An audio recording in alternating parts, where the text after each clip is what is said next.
Today we're in Fort Wayne here at Glenbrook Dodge, Chrysler, and Jeep looking at a 2016 Dodge Challenger Scat Pack. It has that 6.4 liter Hemi V8 in it. These things run about a 4.4 0 to 60 time. You get about a 12.9 second quarter mile time. This one's painted in the B5 blue. You get 20-inch forged wheels and Brembo brakes in all four corners. This one's pretty well equipped with heated and cooled seats. You have a 0 to 60 timer there in the dash, which is fun. 8.4-inch infotainment system touchscreen there. And this one is equipped with a 6-speed transmission. Okay, first impressions. This is a big, wide muscle car. Very, very slim windows all around, but yet the visibility really isn't horrible. The sound that this car makes is awesome.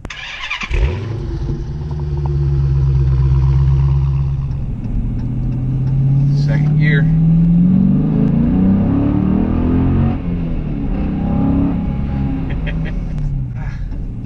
It's captivating, it really is. From the factory too. You don't even, I'm sure guys do, they put exhaust on it and it probably makes it bonkers loud. But I think it sounds great even from the factory. I love that you can quiet it down, you know, when you're going slow enough and you go in a high enough gear. And then you give a little throttle blip to downshift. Give it a little.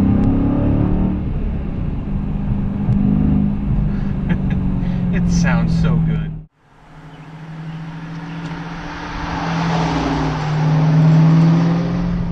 Okay, you know when you're at a car meet and you see these type of cars and it seems like they're always showing off or tearing around, looks like they're trying to prove a point. I don't think they're trying to prove a point. They're just having fun. And this thing has 485 horsepower. Let's kind of try to wrap our heads around that a little bit. In '92, when the Viper first came out, it had 400 horsepower. It didn't make 500 horsepower more than this until 2008. That is insane when you think about that. That's just... This thing has more power than every Viper until 2008. And it sounds...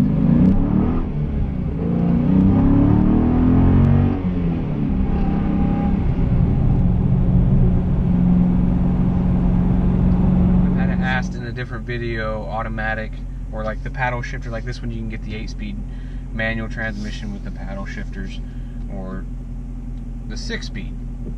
I personally feel more connected to a vehicle when it has a manual transmission. The one thing I will say though, this thing in traffic with the 6-speed and the clutch is a little heavy and the shifter's a little heavy, it would be a little tiresome, but I don't think you're going to be taking this car out in traffic. Yeah, if you're going to have a daily driver in one of these, you might want to go with that. You have the benefits of it being more consistent. The shifts are going to be faster. You're probably going to have less worries on a clutch. But I still just, maybe it's the old school part of me. I love a manual transmission. Just being able to do that when you downshift. I mean, the exhaust note you get, I know it gives it to you when you click the button to downshift, but being able to do it yourself, there's something to be said to that. You have a little more control of the car, I feel. But I haven't driven it, so I can't really 100% say that I would choose this 6-speed over the 8-speed automatic. But I really like the 6-speed. The only time it's a little bit of a pain is in traffic. But if this is going to be kind of like a collector car, a weekend car, I think you want the manual transmission. If you're not going to be driving it on a daily basis, I think that's what you go with, just simply because what you get out of it, the feeling, the little bit of extra work you do, it just makes it more of an experience, I feel. Okay, so overall impression of this car. It's a fun muscle car that also feels nice. It's got refinement to it, which is kind of surprising coming out of an American muscle car. You don't expect it to feel refined. I do, however, have one complaint, and it's pretty silly to complain about, but it's something that really does bug me when manufacturers don't do it. You have automatic power windows when you do it down, but not back up. Why can't we have both?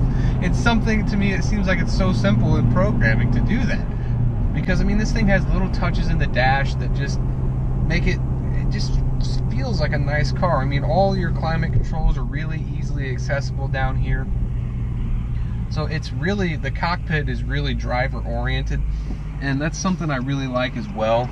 I love the gauges. They have that old muscle car feel to them, and it's just, it's a good car, and it's really, really good.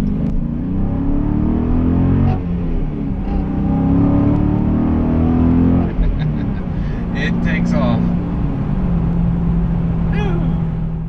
I want to thank Glenbrook, Chrysler, Dodge, and Jeep for allowing me to do this review today.